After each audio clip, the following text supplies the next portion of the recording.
Okay, so this will be the last in this little barrage of tutorials about loading images and getting pixel info. And in this one, we're going to go back to using the get of method with an image, but instead of getting just a pixel, 1 pixel, or sampling 1 pixel, we're going to grab a group of pixels, chunk of an image. So again, let's just to recap, let's go over to my,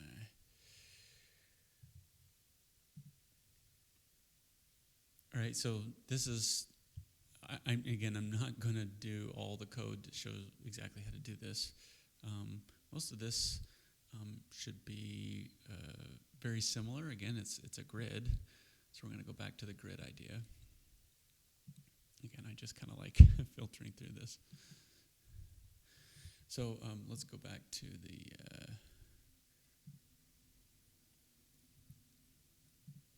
okay, so where we left off, I created a variable for an array. In fact, let's just delete this. That was part of the last little bit. We can go ahead and just have a variable assigned to this array. We've loaded the array with some images. We're randomly creating an index number, a whole, an integer, a whole number here that we're using to select the image itself. The last part of this really is to get a chunk of the image. So I'm going to get rid of that print. Don't need that anymore. And so let's just create something called tile. So again, so tile is just our variable name. I could name it, chunk of image or whatever. But what I want to do is have this variable be associated with part of an image that I'm going to get. So the images that we have up here are pres, right, for president. And if we want to, we can just, let's put a random one in there. So randomly pick one of these images, and then from that, let's get some pixel information, right?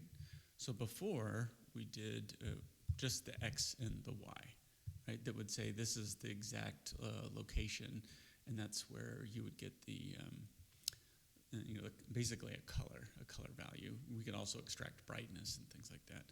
But we can also get the width and height of the chunk that we want to get. So let's go back up here to the top and say let X equal random width. We'll see if this works. So there's a couple ways this might not work as well. We'll see as we go along. But I'm trying to do this in a way that's similar than the previous examples, but just see how this is different. So we're going to generate a new X and a new Y. So we've already put those in there. And then the width and the height, I'm just going to call this, let's get a new variable. Right, so I'm just loading these up. And the nice thing, so with tile size, later on, if I'm going to be doing multiple tiles, maybe I'm going to use some for loops to drive where these are, the size of the tile grab, I can just have one place instead of manually putting in a bunch of values all over the place, so I can just do it once, and then I'll just put that tile size in here, and now I don't have to deal with it anymore. Okay, so now when I draw the image, let's just put the tile there, right? So this was a variable that equaled, some chunk of one of the images that I randomly selected from my array, and now I'm going to draw it. Here we're just saying this equals that. It doesn't actually draw the image itself. So let's see what we get here. Right, and you can see it's always up at the left-hand corner.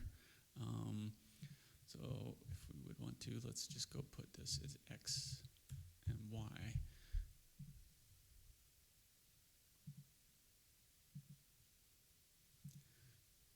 And hopefully as I'm drawing this, in fact, maybe to make this a little bit easier to see, let's make the tile size 400.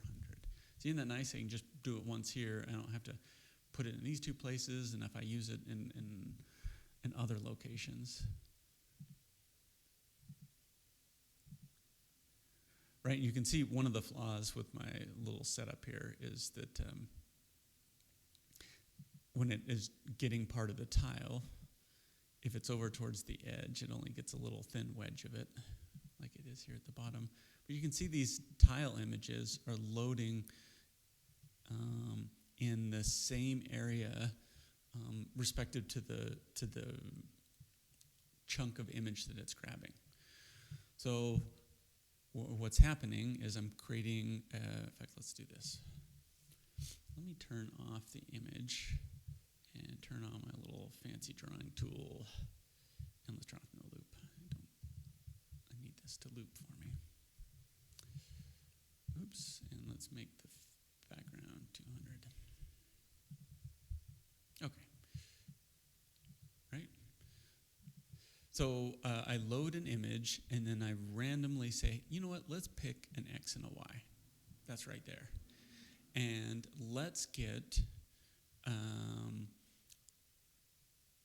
a chunk of image. So let's start at the X and Y, and then let's make it whatever that tile size is, right? Whatever I've defined this to be. I think I have it at 400 by 400, right? So that variable tile is now kind of a part of an image, and then I come in and I create a function called image, and I put this info in it, and this is getting displayed, right? So here's that X and Y coordinate. And then each time I refresh the little program, it says, hey, there's a random X and Y. I'm going to get this chunk of image. And each time you can see it draws one off the screen, right? So we only see part of it here on the edge because I've told it could be random width and random height. Right, so it gets a piece of the grid here. Okay. So how do I get this? This is in class, students seem to fumble with this. Remember before, we used some for loops to just say, hey, generate a 0, 0, and draw a rectangle. In fact, let's make it a bigger rectangle so I don't have to do so many.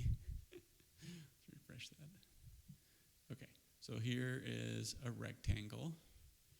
And then the for loop would generate a new X and a new Y within those two loops. And again, look at my tutorials, the previous ones about the for loops or loops within loops, explaining how these are generated. But you can see every time it says, hey, generate a new X and Y, grab a chunk of the randomly selected image,